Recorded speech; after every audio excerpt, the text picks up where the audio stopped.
Welcome, Aikam Aikoham Nath G. Welcome. We seem to have lost Mandy for a moment. She seems to have disappeared. So I'm welcoming you here to the live, to everybody that will join us on the thread today. So wonderful to be here with you. Thank you very much for having me here, Janine. I shall take this opportunity while we're waiting for Mandy to read out the bio that I have prepared for you. Sure. Please excuse if I get some of the pronunciation wrong. I've practiced, but I'm not so sure of some of the words, but thank you very much. Aikam Aikoham Nath G is a realized master in Himalayan Yogi who has a master's degree in entomology and has the unique ability to bring the union of science and spirituality together and offer a bridge from the east to the west. Guru G, as he's fondly known, spent a number of years here in New Zealand before following his spiritual calling by journeying to the Himalayan mountains, where a humble cave became his home as he delved into his intense sadhana or deep meditation. He has experienced the energy of the infinite and is empowered to share the grace he has received with seekers. Yogi Aikam Aikoham Nath G is a Siddh master and meditator. Siddh is the self-realized master who has experienced the energy of the infinite and is empowered to share the grace he has received with the genuine seeker. As a Kundalini energy master, Aikam G also has the ability and spiritual fire energy to energetically burn the seeker's karmas with Shaktipat, or spiritual healing transmissions. Guru G is currently on a tour around Aotearoa, New Zealand, with karma release and healing events. We are so blessed to be here with you today, Guru G. I am already feeling the depth of what will be shared with us as you lead us on the pathway of truth over this next hour. So welcome, welcome to you. Oh, it looks like Mandy's doing her best to come back here. She does have a bit of a internet connection that plays up now and then, so it's just I guess it's all divinely orchestrated, exactly how it's meant to be, especially with you being involved. Perhaps. So I'll just start off by asking you a question here to start our conversation today over the next hour. You've been caught here in New Zealand during the lockdowns and the closing of the borders since March, originally here for just 2 months, and I feel that nothing happens accidentally. Would you share your knowing with us as to why New Zealand in particular has been graced by your beautiful presence over these past few months? Yes, Janine, like the universe knows its plan, so we can't know what they are planning. We can't know. We can just be the channels and do not use our mind when we are doing the highest work. So when I came to New Zealand, so few years back, that is when I came to know about some of the secrets or the plans of Guru Mandala that were disclosed. So in the coming time, which is now a time, especially in the next 6 years till 2027, and then 5 years after by 2032, there's a huge shift in humanity that is coming. So and New Zealand being the one, let's say, neutral energy portal right now, is planning, or let's say being chosen to bring and provide the base to that highest energies. So from New Zealand to Uluru, which is the heart of our Kali, under that the black crystal, from there to Fuji, to Japan, to Machu Picchu, Mount Shasta, Machu Picchu. This whole energy portal is actually becoming very potent in the coming time, right? huge energy is opening up here. But that energy remains itself without grounding. So like Himalayas, there is a lot of Siddhi Yoga masters who have meditated thousands of years and thousands of years, and they have burned themselves and are capable to hold that cosmic energy. This part of the world lacks that. Right? So when I came here, and the plan is always to strategically place someone who can burn themselves and light the other lamps, so the energy portal becomes much more stronger and the base becomes stronger.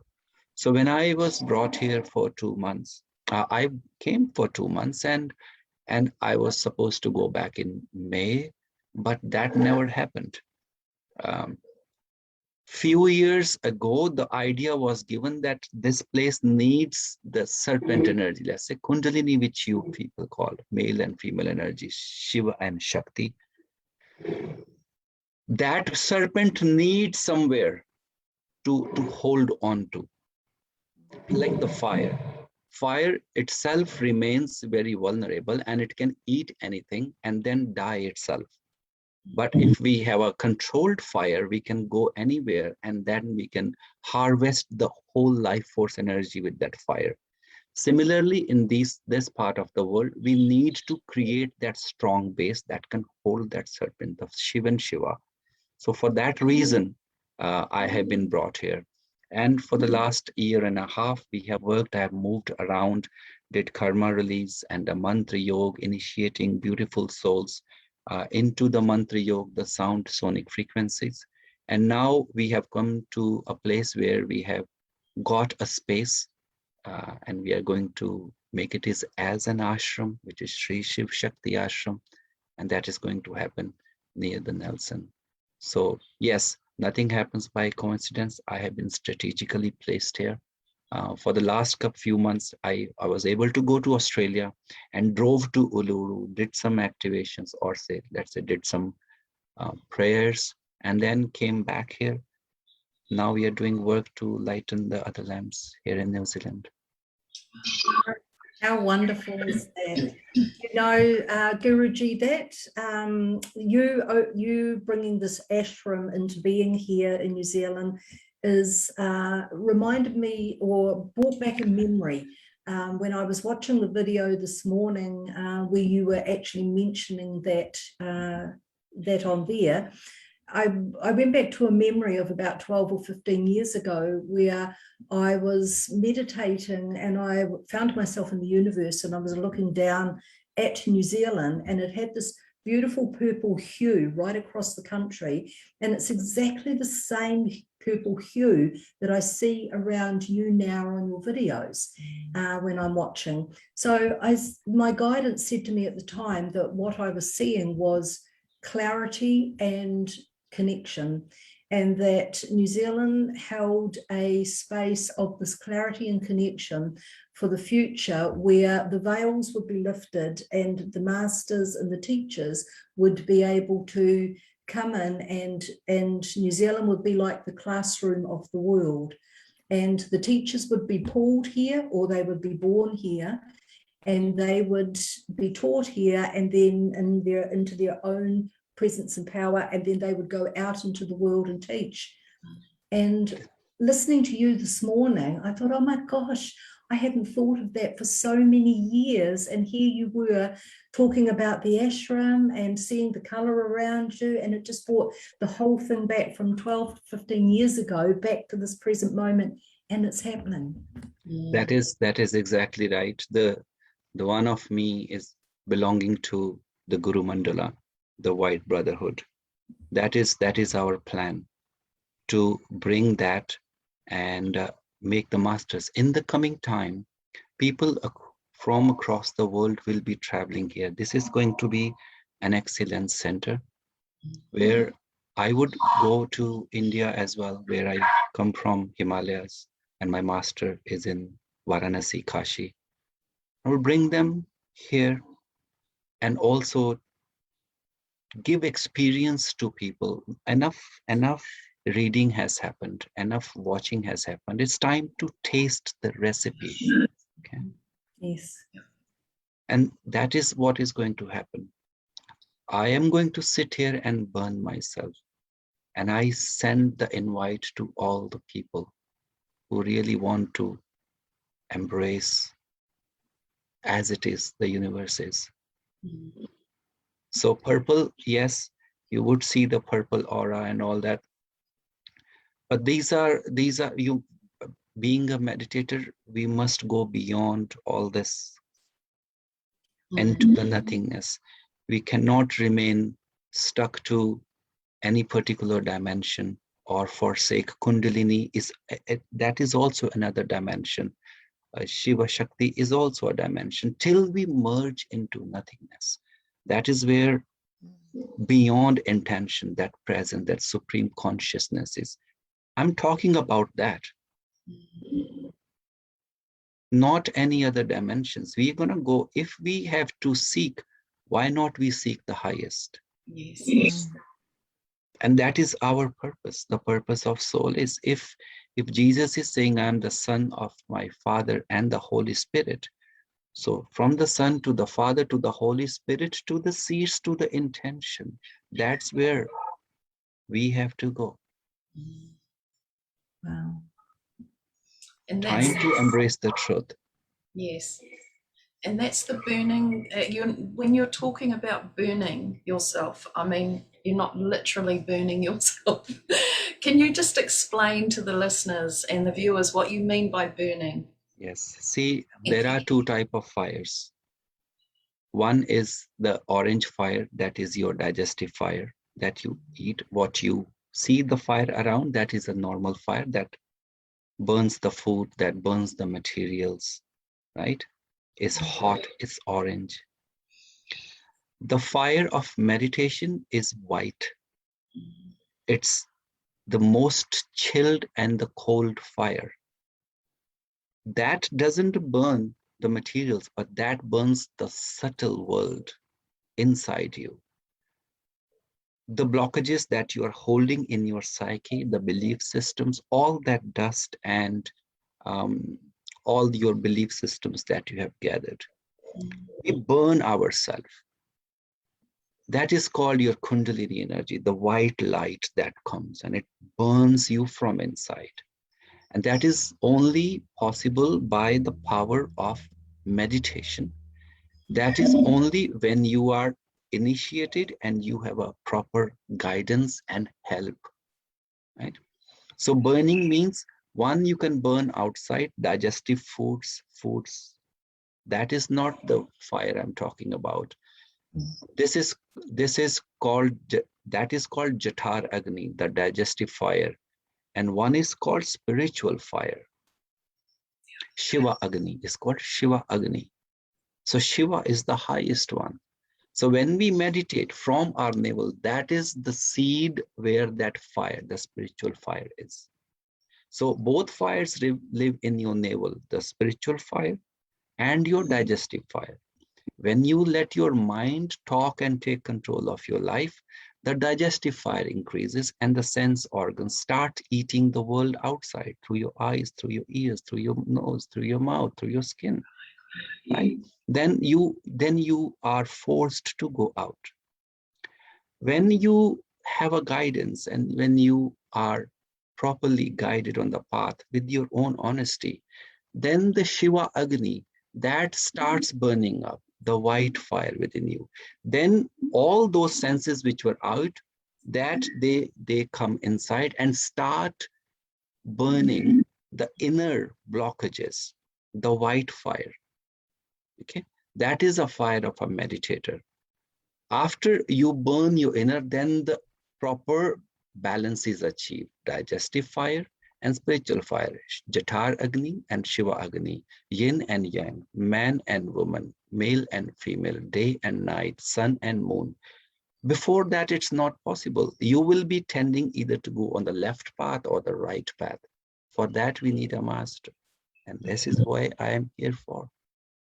So burning the self means burning all my identities. Yes. And coming to Aikam, the one and the only one.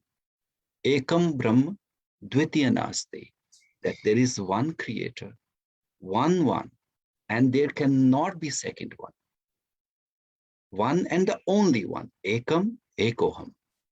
That is the ultimate truth. The whole humanity, the whole universe, the creation is only going towards that. There is no other way. You can go any other way. Ultimately, you have to come to the same point. So the burning means burning the false identity, so you achieve your inner reality as it is. Whew, beautiful. It's a swinging thing though, isn't it? We swing out, you know. Quite often we can feel, I know I can feel quite centered and neutral, and you know, in this really lovely space, which is just such an inner peace. And then the swing happens where you fling outside again. Absolutely. And you're taking in all that from out there. And it's but that is a path. That is a path. It's the path of a pendulum. We cannot understand about the day if we don't understand about the night. So the universe will give us experience of night. In the night, the fears will come as well. All that traumas and all that pain, this is all darkness. So we understand what healing is. So we understand what love is. I can't understand about love if I have not experienced the other side of love, right? I can't why would I eat a food if I don't have a hunger? So this is a path. This is the path to realize the completeness, the yin and yang, male and female. So there is no other path. People, we all become so overwhelmed with the pain and events in our life that we start crying. But thanks to that pain, we become much more stronger and wise. But are we thankful to the pain and to the people who give us pain? No, we are complaining to them. We are always say, you are responsible for my pain, but I am more wise than you. But it is because of that person you are more wiser. So that is the attitude of gratitude one must develop. And the flow starts. Exactly. Attitude of gratitude. I love that. That's great. I'd just like to ask you, Guruji, about the serpent energy that you mentioned that goes from New Zealand, Ayers Rock in Australia, Fiji, Japan, and then Machu Picchu. Is that right? Correct. Many years, 5,000 years. So Machu Picchu, from Machu Picchu, it has moved to Mount Ida in Turkey thousands of years ago. From Turkey, it has moved to the Himalayas. And now it is coming down here in New Zealand. And again, it will go from Fuji to Shasta to Machu Picchu. So this is how it is moving. So from Machu Picchu to Mount Ida, Turkey, come to Himalayas, come to New Zealand, and then go to Shasta and come there like that. It's always on the move, always on the move. So that is why the awareness, the human consciousness keeps on shifting, because the changes, that is the nature. That is the nature. And within each point that energy is flowing through, is there a huge transformation on a deeper level than other places? Absolutely, absolutely. So if a fire is burning, you will feel the heat. So wherever the fire is going, the heat will be there. Yes. Right. So the energy, when it is coming, it is a life force energy. Okay, and it's in the flow. Whatever is in that area that is not flowing, it will be demolished. Okay, because what is not flowing is a death. And this Kundalini, this serpent, is a life force energy. Right. So that must be demolished, because within that death is a new life sitting. Yes. Within the death is a life. So we must open. So someone's death is someone's life. An animal dies. So you can start saying, oh my God, somebody dies. But there is a bird who wants to feed. So someone's death is someone's life. No one, all the time, you can't live. One must die. Similarly, like when you breathe, right? So the God says, okay, I have given you 1,000 breaths. All right. When you complete 1,000 breaths, you are done. I'll take you away. You will drop this body. And then you say, okay, fine. So now the choice is yours. Don't breathe. But you have to breathe because you have to live the life, to have experienced the life. When you breathe, you reduce the number of breaths left. So are you going to be thankful that you are able to breathe, or you are going to be complaining that my lifespan is becoming shorter? Exactly, yes. And what are you thankful for? So if we are saying, oh my God, I don't have it, I don't have this, I don't have that, then you are missing on the breath that you are taking right away. So even you have to take extra breath to live the life, but you know that the more you breathe, the more you are going towards the death. Yeah. Right? Yeah. So there is no free lunch in the universe. You want to have a life, you want to breathe, you are calling your death, right? You don't want to die, don't breathe. Right. There is no free lunch. What you take, it must be given back. It's a flow of energy, and it must be exchanged to keep the balance. Right. So what? Absolutely. This is what is happening. People keep on taking, give me this, give me that. But are they doing charity? What are you doing to give it away? You keep on collecting inside, right? And you do not give. And as a result, what happened? The stink happens. So you see, the God has given us a body, and it has given an automatic system. You eat something, it will get digested, and it will come out naturally. You don't have to do anything, right? But you have 5 mouths, 5 senses, eyes and ears and nose and mouth and skin, and you keep on eating. So where is the excretion point of this body? Tell me. You keep on eating, but where is the excretion point? I tell you where is the excretion point. Excretion point comes as an anger, as a disease in the body, as an irritation, as a dishonesty. These are the excretory point of minds. Right. Yeah. So to makes detoxify, say sense. people detoxify your body, mind, and soul. You can detoxify your body by all the practices of Hatha Yoga and all that, okay? Soul, you don't even talk about soul because you just don't have any idea. You are told and you believed. The only idea you have is somebody who's thinking, say, okay, maybe a little bit I understand about the mind. How do you detoxify the mind? So excretory points of your mind, address them and detoxify at a deeper level. That is when you will enter into emptiness. This is what the yogi says. When I burn myself, the yogi burns what is inside.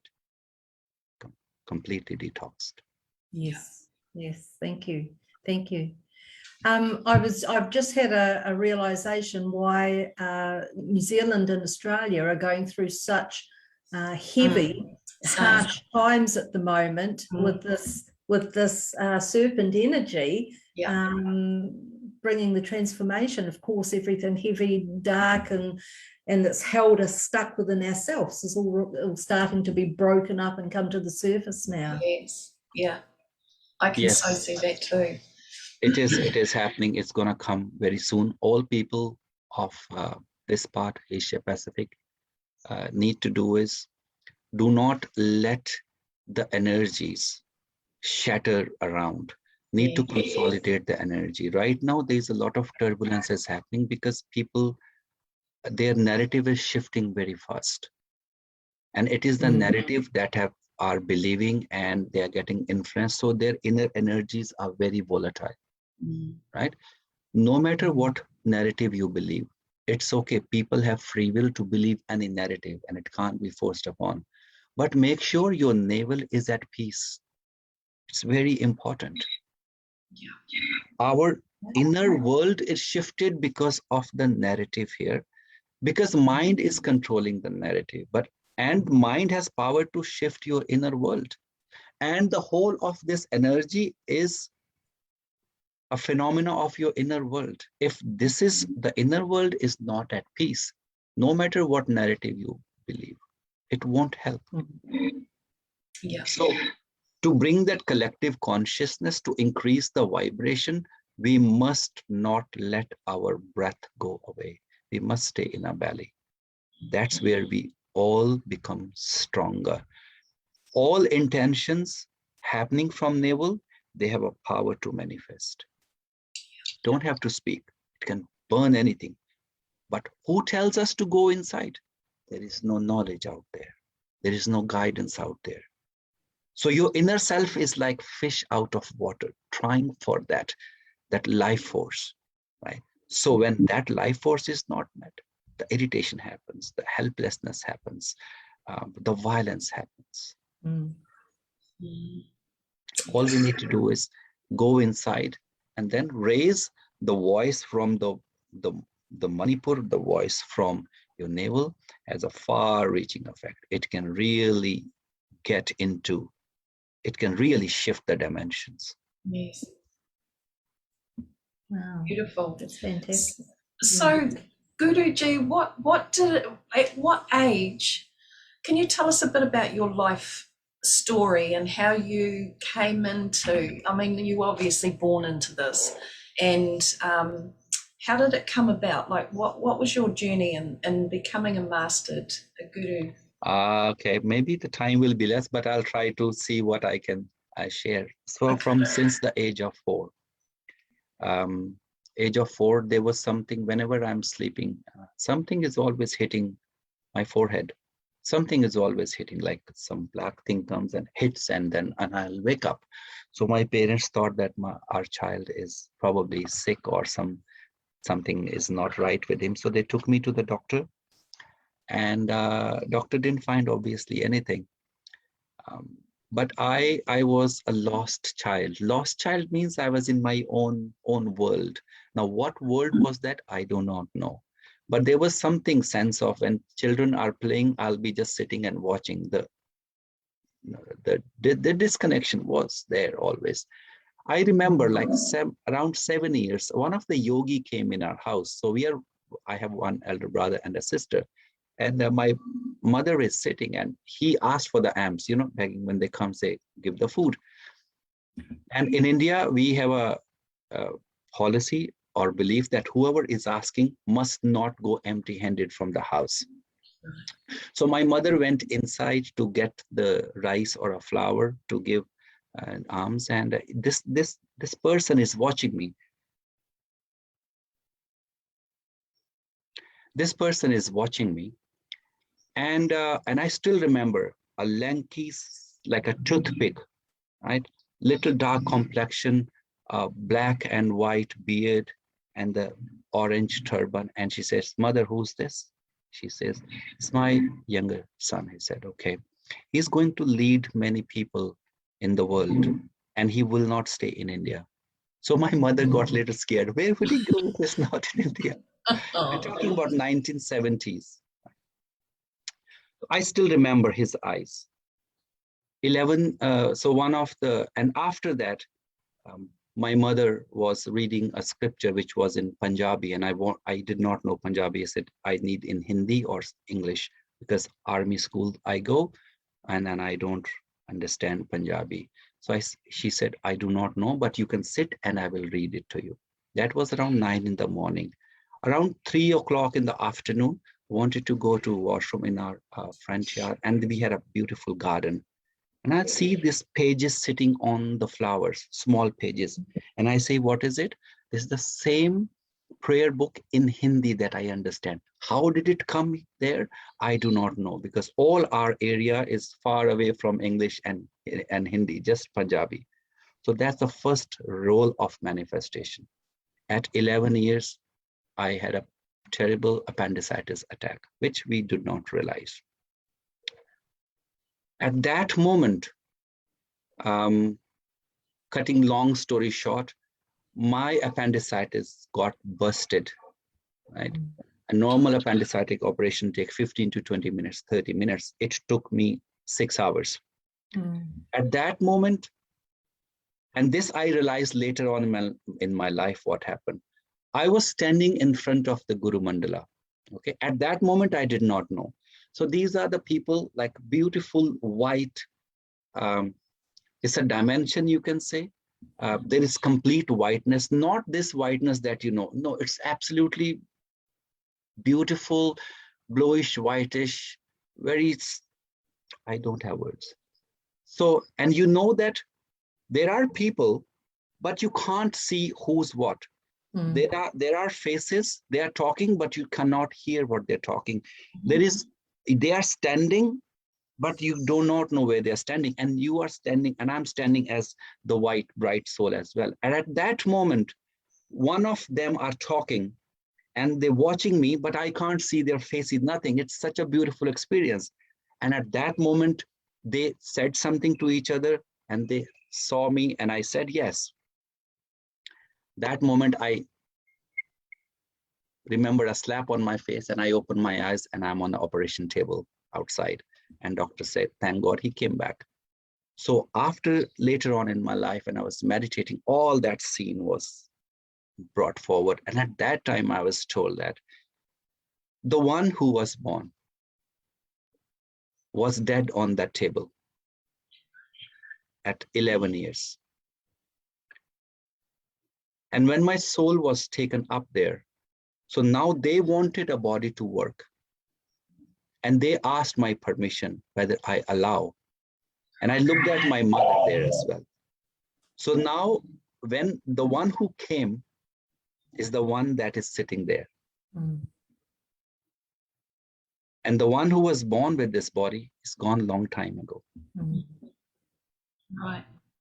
So this was that 11 years, but I realized only after I was made to go all the social dynamics, the lives and what is happening, because that is the body I was born with, right? I had to complete the responsibilities of this body, responsibility towards my parents, my family. As soon as I hit 36, things shifted completely. And I went into meditation. All that came in and that happened. And the Kundalini mother, she awake, she started talking. The Guru Mandala appeared, started talking. And then life is not same anymore. I am not there. In my satsangs, my sister is watching me. And I said, how did it go? She said, you are not my brother. Somebody else takes over you. So one beautiful day, I have done my entomology. I am a scientist and my brother we belong to army family. And my sister has done master's in mathematics, master's in education, and my brother is an officer in Indian Army, and my brother-in-law, and I am entomologist. We then become good family, right? And one day I find myself in the lion claw sitting in Himalayan caves at -12 degrees. No food. And at that time I realized, who am I? Am I a millionaire? Then what am I doing there? And if I belong to there, then who's sitting here?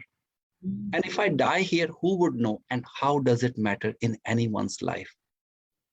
And I saw even a small blades of grass is laughing at me because they are at home.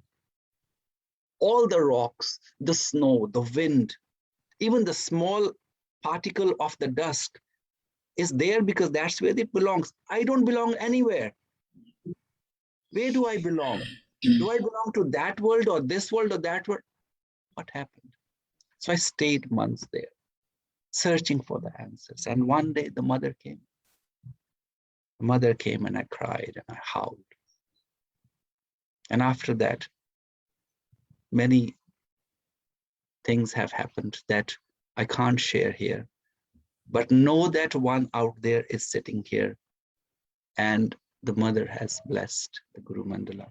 And I want to enlighten the souls here in New Zealand and Australia. Whoever comes here, I'm here to give. Take it. How beautiful. That is beautiful. Such a good tease. It's made me emotional. It was having the mother come for you and take you home, basically, show you the way home. Yes, Beautiful. yes. I remember that day I did not cry. I howled. I howled as if the biggest iceberg is melted. The biggest glacier in me, it got melted. And I could hear the sounds of galaxies away. These ears are very powerful. And the day she got activated in me, the mother, she is so beautiful. Her eyes are the vast ocean of peace. And the hairs are so dark, like this darkness of universe is nothing. And she is in front of me. And I am the most sinner in the life. All the bad or wrong things I have done, and she's standing in front of me, embracing me. So my life is not mine anymore. I have said, use this body to work on your children. And thank you for choosing me. It's so beautiful. You have this gorgeous, I see the violet or the beautiful purple, very faint purple, pink really too. There's a lot of pink hue. But you also have these rays of energy coming out from you like a crown almost. I don't know, like sun rays behind you. Because like that is what it is. That is what it is. That is what it is. Have you seen the Om coming from here? Have you seen it? In you or in actually? Yeah. In actually the universe in me. Do you want to see that? I can share this picture here. Would love to, yes. So that people can see it, that what it means.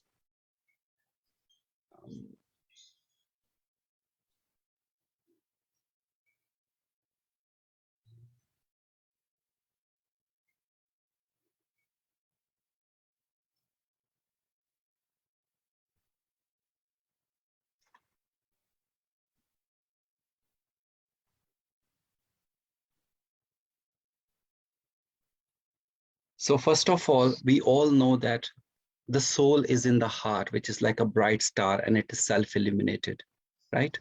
We heard that, we read that.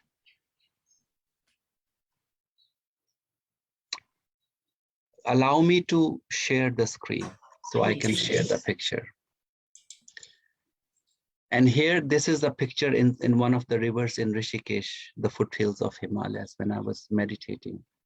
And this picture was taken. If you can see that? Can you see the picture? Yes. Okay. Not able to, yes, okay. So here in the heart, this is your heart chakra. And this is the illuminated one, the soul, which in the scriptures written Angushta Matra, the size of your thumbnail. This is the self-illuminated one. Okay, wow. It has a power of 1,000 suns. This is your soul. Wow. And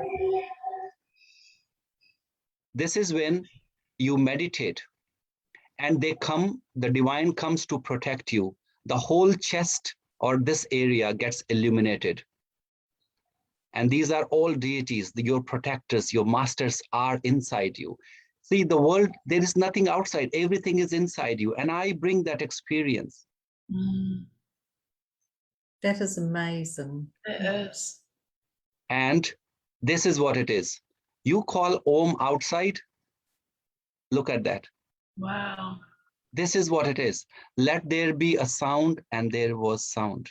Let there be light, there was light. This is what Bible is. It's amazing.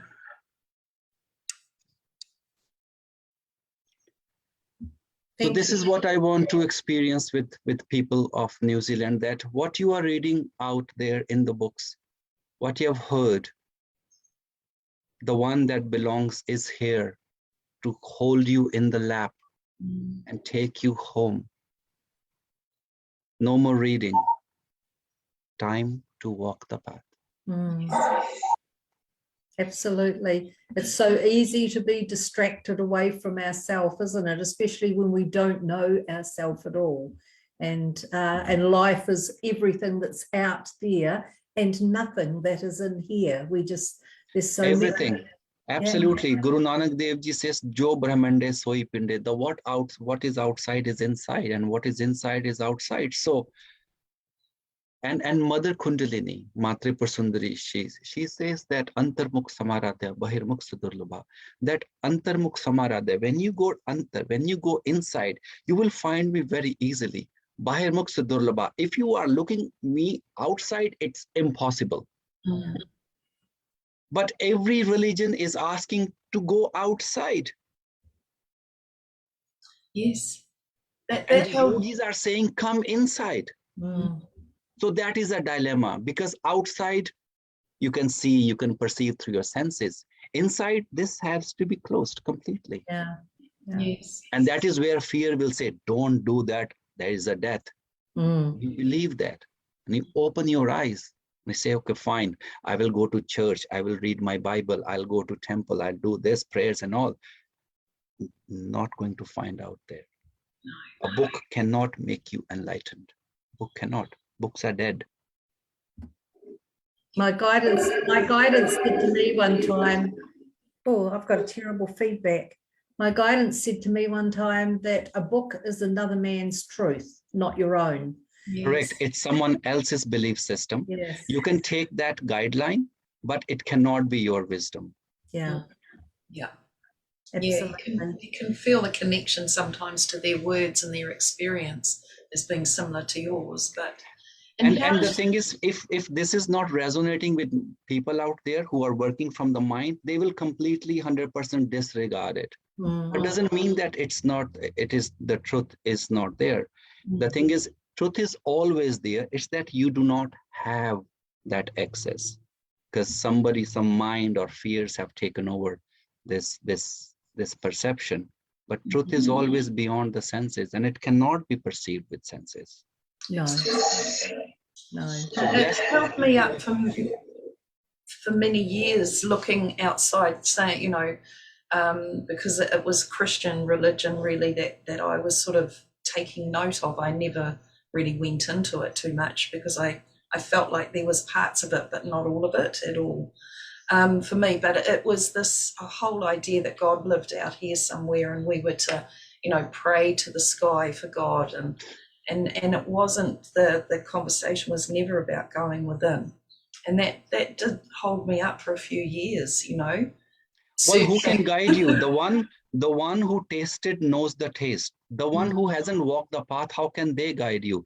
They say, Guru Jaka Anda, Chela hai ja chand, Anda ande theliye, dono kuparan. That the one leading, the one who's been led is blind. The one who's leading is also blind. So blind is leading the blind and they both fall in the well. That's what's happening. Yeah, I get that. So if somebody was to ask you, Guruji, how do you go inwards? How can you turn away from the great distraction of outside ourselves and come inwards? What would you say to them?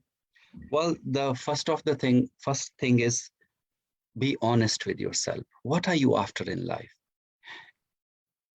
Honestly is not what you tell people or what you perceive. Honesty is really when you have nothing to do. Who are you and why have you done? What do you want in life? What do you want to achieve in life that when you have, you will be absolutely at peace? What is that which you are after? Once you know that honestly, that this is what I really want, and then from the heart that crave will come and the guidance will come. As soon as you become honest, these become redundant. These remain active because of the dishonesty. And they say, mind is run by greed, tongue is run by lies. If you are honest, and mind then doesn't have any business outside. Tongue doesn't need to speak because truth cannot be explained. If you are speaking, the only lies will come. The taste cannot come out of the words. You have to experience the taste. So the number one is, please be honest, really honest inside. When you are honest with yourself, then the trust comes that yes, you have been looked after and you would be looked after. I just need to follow my heart on the path of truth. And when the truth happens, only then the surrender happens. And surrender is a flow. Surrender is that you do not exist anymore. And what doesn't exist exists everywhere. So you can't surrender if you don't have trust in anyone. No. You don't trust because you are not honest with your own feelings, own emotions. You don't know what you want. We want to possess the relationship. We don't want to be one with the relationship. And that is a dishonesty. That is a lie. You don't have good relationship, honest relationship with your own self. And how can you have that outside? Be honest. Do you look after this one who's sitting there? Do you really honor this one that is sitting there? That is the honesty, and the trust will come. It's going to happen one day. Yes. It's a big big aha moments when you are very honest with yourself, and Absolutely. You know, the big realization for me when I turned 30 and I was introduced to numerology, and it was that clicked me into seeing everything connected, everything. And I couldn't put the blindfold back on again. Once that had come off, it was like I could not put it back on and see the world that I'd seen before. It's exactly. just not there. Yes, it's a one-way traffic. Once you come out, you can't go back. You can't be the same person. No. There's times I wished I could have, put the blindfold, just pretend I can't hear, see, or anything. But well, people, when you come out of the blindfold, people will force you to put that on because it is not sitting correctly with their identity. Absolutely. Because your reality is making them uncomfortable, and they will manipulate you to say, put it on, or they will try to demean you. They will try to insult you. They will try to backbite you. Yes. But if you are honest, then these things are just like the water, and you're sitting with the oil in the body, and they fall and they just slips away. So nothing makes difference anymore. You are a new person. Welcome to the new world. And I recall pulling myself back a wee bit from that, because I was, so wide open in that moment, and for a long time from that. I mean, as I said, I couldn't go back to the way I was before, but I also recall pulling myself back in a bit to make other people feel comfortable. Yes, that's when the self-doubt comes. Am I on the right path? Am I doing the right thing? I'm losing all my relationships. People are judging me. No one wants to talk to me. So I need to go back because I'm feeling alone. And that is the time you really need a guidance. Otherwise, this is called social manipulation. Yes. Your society will manipulate you one way or the other. Like if you don't come through this point, we are going to approach you from the other point till you give up. And the yogis, they don't give up. And soon people will start following the yogis. So you need that yogis. Okay. Be a bagpiper, pied piper. The pied piper. Yeah. So Guruji, at the moment you're traveling around Aotearoa, and you're facilitating events that are for karma release. Yes. And I wondered if you would like to talk into that so that people can get a real feel for what that actually offers and gives them. So what happens is there are certain masters, okay? One is Gyan Marg, the knowledge path. So these masters, with all due respects, they will translate what is written on scriptures, and they will ask you to develop your own understanding and heal yourself. They can't heal yourself, but they will certainly translate what's there and give you the guidance what's written in scriptures like the Bible or the Quran or the Guru Granth Sahib or Bhagavad Gita. So they're knowledge. This is a knowledge path. You become enlightened by becoming knowledgeable, but doesn't mean that you are healed. Mm. Then the other path is a Bhakti Yoga. Bhakti Yoga is a path of devotion. The devotion you give your, forget about what's happening with you, give yourself to the highest one and things will be taken care. But the thing is, these masters also can't heal you because your pain is real and you are feeling it. Right? Then the third path is the Urja path. Urja is a Kundalini path, energy path, the most dangerous path. So these masters are walking on the double-edged sword. And not all of the Kundalini masters are given the grace to heal, to burn the karmas. Only some of them. And the one that is sitting here has been embraced by the Mother Divine to channel that spiritual fire, which we call Shaktipat, and help the humanity to come up. Because sometimes you get too overwhelmed and you're like in the closed room, you're looking that someone opens the window so you can see where is it and you can find your way out. So karma release is a very potent journey where the seeker, the meditator, goes through different dimensions and develop an understanding, and also the Shakti path happens to burn your karmas. So if somebody says no one can help anyone, no one can help to burn someone's karma, they need to come here.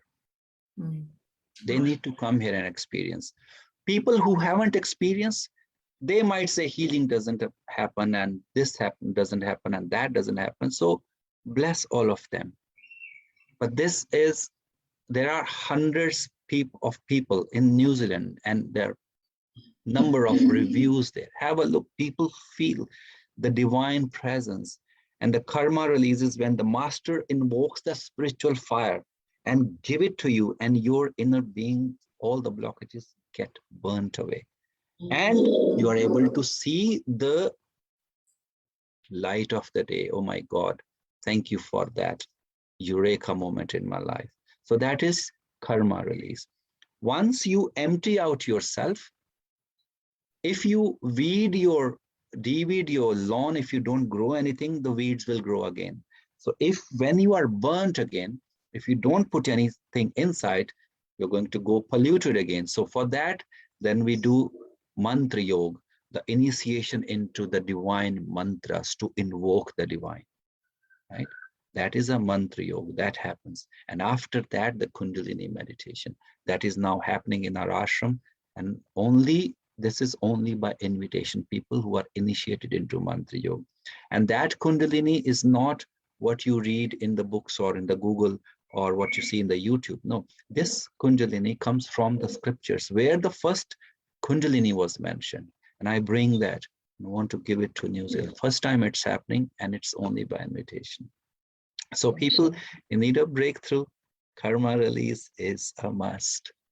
Beautiful. Yes. And when is that? Have we got a date? Yes. I think 19th or 20 or 21st, it's happening in Invercargill. And then week after that, it's in Tauranga. And week after that, it's in Auckland.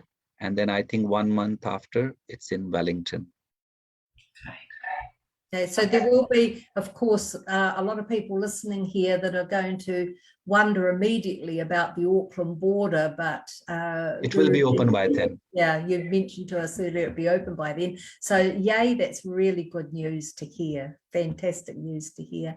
Would you like to share with us, Guruji, about what we can expect on the 21st of the 12th, 21? What is happening? Yes, it is. What is happening is, let's say 21, 1/2/21.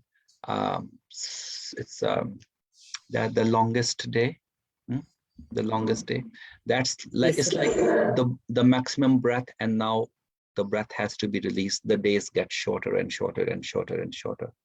So what you have achieved, maximum fear, that it's going to go down after that. Okay, it has to go down. The other thing is this is 2, 1, 1, 2, and 2, 1, which means 3 and 6 and 9. So numerologically, if you say in the table of, so 3 times 2 is 6, and 3 times 3 is 9, and then 12. So in the table of 3, it says 3, 6, 9, 3, 6, 9, 3, 6, 9. And in the table of 6, it says 6 to the, then 12 and 18, so becomes 6, 6, 3, 9, 6, 3, 9, 6, 3, 9.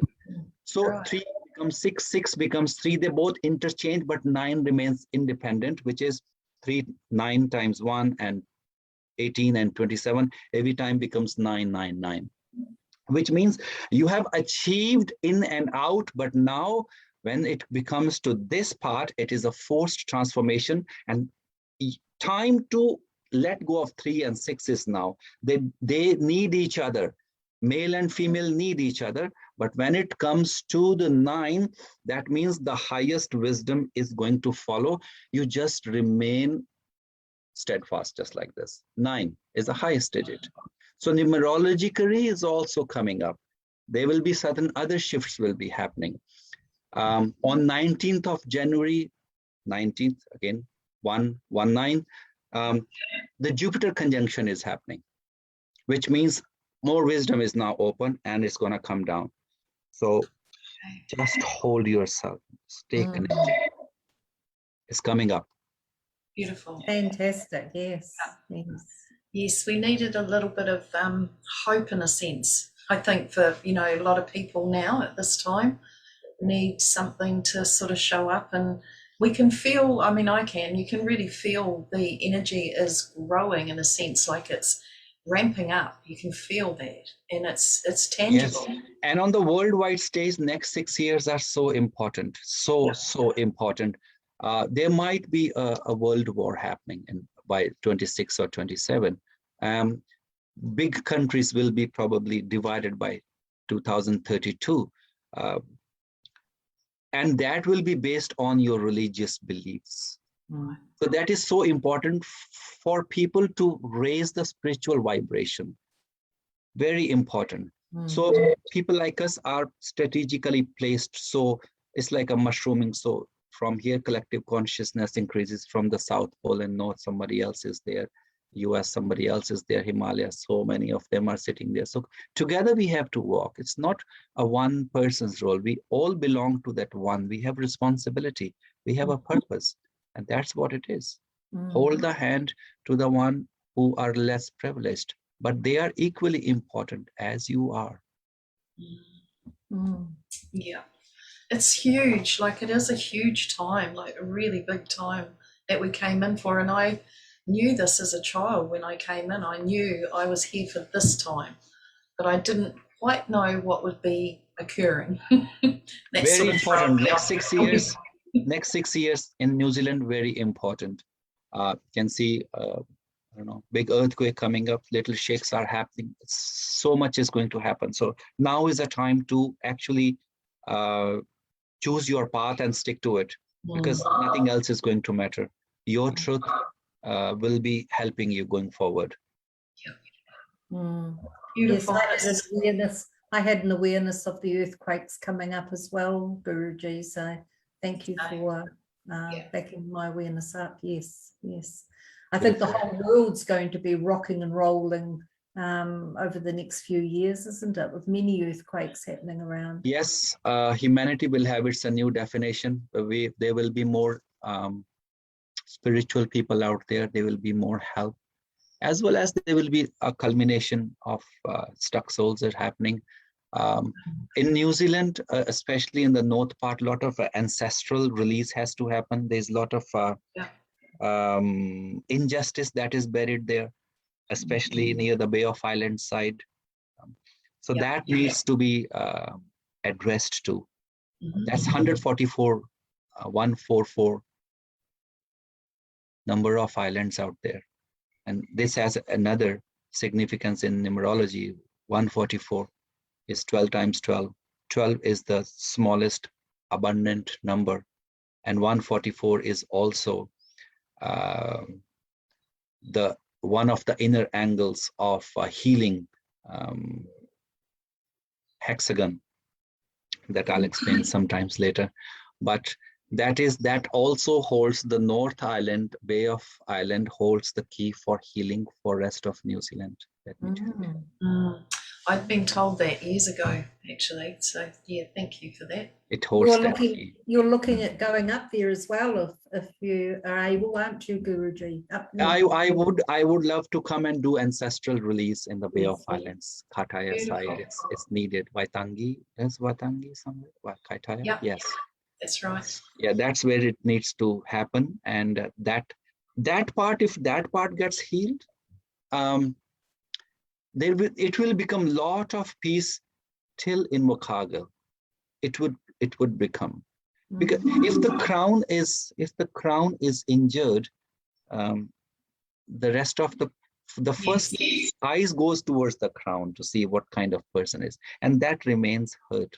There's a lot of headaches there. So we need to go there and do some ancestral release. That would be wonderful. Absolutely. We'll put that on the plan. For sure. Yes. It'll happen one day. It will. It will.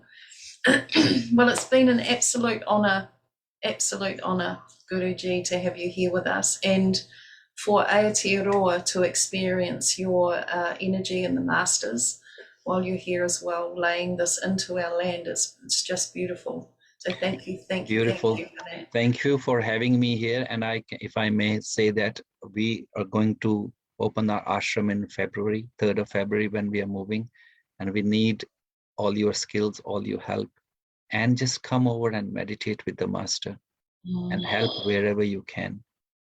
We would need it. Okay. Thank you. Thank you so much. God bless you.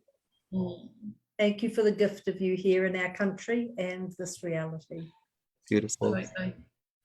Jai Gurudev. Om Namo Narayan.